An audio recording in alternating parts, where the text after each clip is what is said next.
under the Finance and Audit Reform Act, Section 19(5), that any contract, any procurement in excess of $5 million ought to be under the open tendering procedure. And we get the initial remarks from the government that this was not done. So this ought to have been open to tender, and according to the government in their first press release, it was selective tendering process.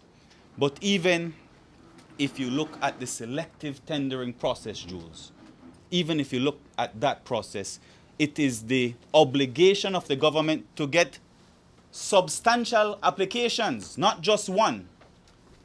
So my initial reports are that this was the only tender. So whether you look at it from the standpoint, for one, they are in breach of the open tendering process because they ought to have done that. But even if you look at the selective tendering process, they ought to have received several applications from selected bidders. They did not do that according to my information. We expect to receive a response within 2 weeks of this letter. After that, I have explained to Giovanni the options. We are looking at possibly injunctions against the government.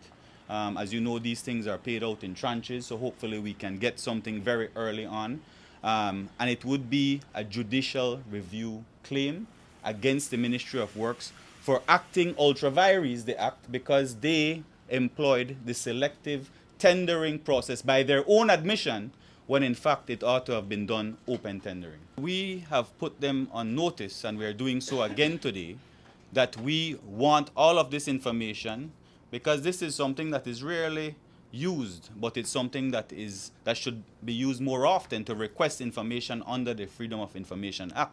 But we are putting them on notice. Not only do we want information, but we are considering legal action. So that goes for not only the contractor, but the Ministry of Works. They, in the end, will have to pay damages if it is that they acted ultra vires. Perhaps not the contractor, but the government would be responsible if they acted outside of the law.